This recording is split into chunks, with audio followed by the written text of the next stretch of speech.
So now that you have a little bit better handle on what the Java Streams framework is all about, let's compare and contrast it with other ways of programming.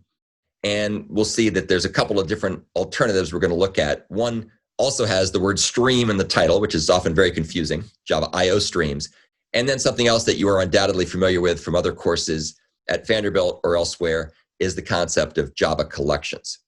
So we'll talk about how streams compare and contrast with these other Java libraries. So just to be confusing, there's something in Java that's been around since the very beginning called Java I/O streams.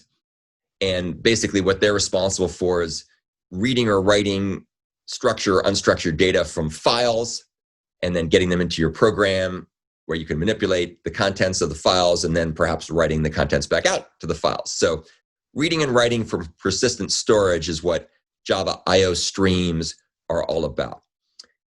Sadly, they have the same name as Java Streams, so a lot of people who are familiar with old school Java think, oh, Java Streams, that's about I/O. Well, not really, and that's confusing.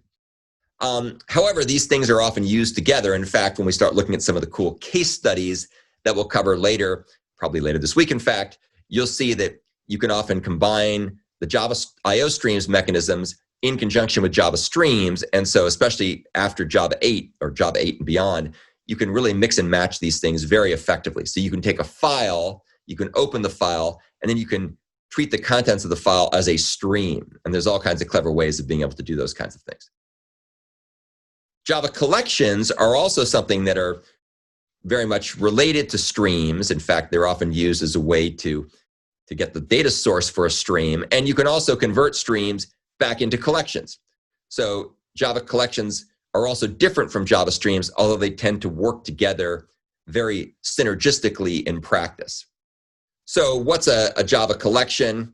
So a collection is an in-memory data structure like a hash map, like an array list, like a tree set, and so on, that can store, retrieve, and manipulate groups of elements. So here's just a very simple example. This will actually look a bit like the example that you're doing for assignment 1. We have an array list, and the array list is basically this data structure that has a number of elements in it. In this particular case, you can see that we have 5 elements here, and the way it works in many of the Java collections is you have some kind of data structure, like in this case, we'd have an array, a built-in array of data, of objects, and then those objects will point out to various reference objects, like points. In this case, we're pointing to points. And so this is basically an array list of points. So that should be very canonical, should recognize that. The way to think about this is not a perfect analogy because, well, you'll see why in a second, but one way to think about Java collections are kind of like a DVD in the sense that everything is stored in the DVD. It's stored there. The main difference is that a DVD, of course, is persistent, whereas a Java collection may or may not be persistent. So the basic comparison point of this analogy is that all the contents exist statically. Of course, you can add new ones to it, but it'd be like writing to the CD or the DVD.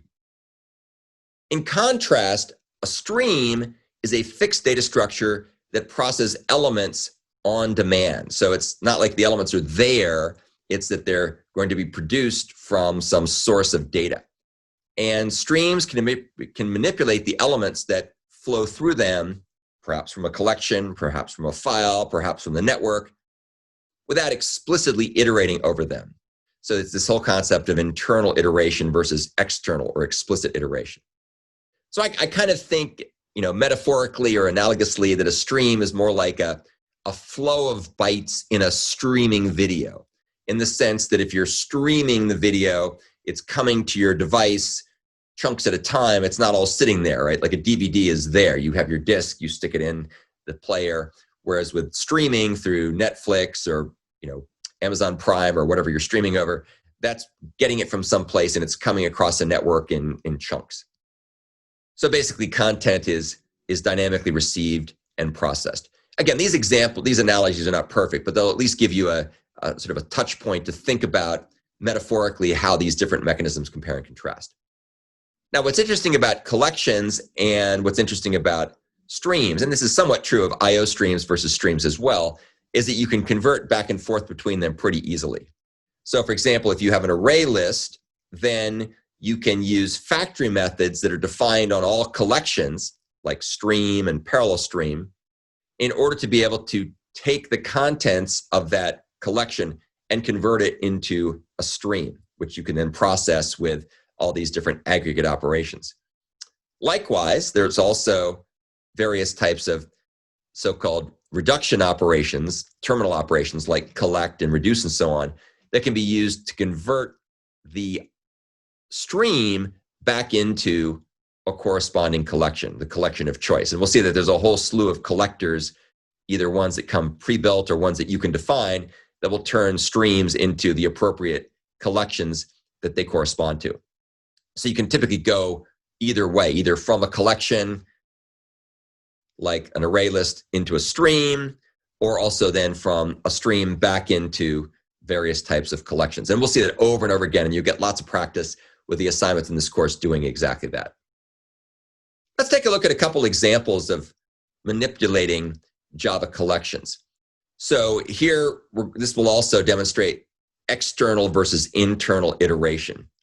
So here we have ourselves an array, a built-in array of strings, and you can see that we're then going to go ahead and convert that array into a list. So we have a list of strings, which we call URLs in this case because that's what they are. And then we're going to iterate through this from 0 to 0 less than the size of that list. And if the list element, urls.get sub I, contains a substring, which is my old account at Washington University in St. Louis, then I'm going to go ahead and replace the version that's the WashU address domain with my Vanderbilt address instead. So that's just kind of the classic way of doing it with an external iteration. We're iterating over it with a range-based for loop. And what we get here is the results with a side effect. This allows us to get fine-grained control of loop behavior. We can stop and jump over and continue or break or whatever anywhere along in that loop. Here's a different way of doing this. This example uses a Java stream together with fluent interface programming, illustrating internal iteration and chaining of the transformation. So it does exactly the same thing this code does. It just does it in a stream-oriented way. And we'll kind of talk about what the benefits are. So what we do here is we take the URL array, which was the built-in string array, and we convert it into a stream using the of factory method. So now we have a stream of elements from the collection source. We then filter and transform each value. And you can see here we basically say, only allow elements here that have the Washington University domain name. And then we're going to go ahead and replace Washington University with Vanderbilt domain name. And then at the end, we create a collection as the result of this stream transformation. So we'll end up with a list of strings that are the URLs. So a couple things to note. There's no looping. There's no control constructs. You can read this thing top to bottom. It's very declarative. It's very much about the what, not the how. And one thing to remember when you deal with stuff like this is you can only process the elements in a stream once during its lifetime. If you want to do it again, you'll have to create the stream again. You can't reuse the stream once you've created it. One nice thing about using streams is it's really easy to make some modifications that have big impacts with very little change to the code. So you can see here that this particular example, the original example had a list of strings. Now we want to change it to a list of URLs.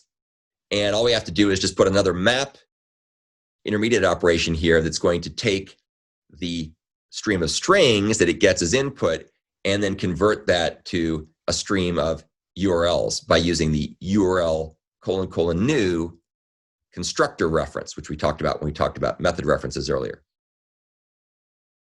This also demonstrates something called exception laundering, which uses a clever adapter function called rethrow function, which will convert things that take checked exceptions like the constructor or generate checked exceptions like the constructor for URL and convert them into things that can be used requiring only runtime exceptions or unchecked exceptions. If you want to learn more about this particular idiom, the exception laundering idiom, take a look at the Stack Overflow link below. It's a pretty cool technique that can be abused, but I tend to use it for stuff like this because it makes things a lot cleaner. So that's the end of the overview that compares and contrasts Java streams, especially sequential streams in this case, with other types of Java data structures like Java's IO streams and, of course, Java's collections. We'll talk more about these things, and you'll see lots more examples, and you get a chance to play around with this stuff in the various programming assignments that come in the remainder of the course.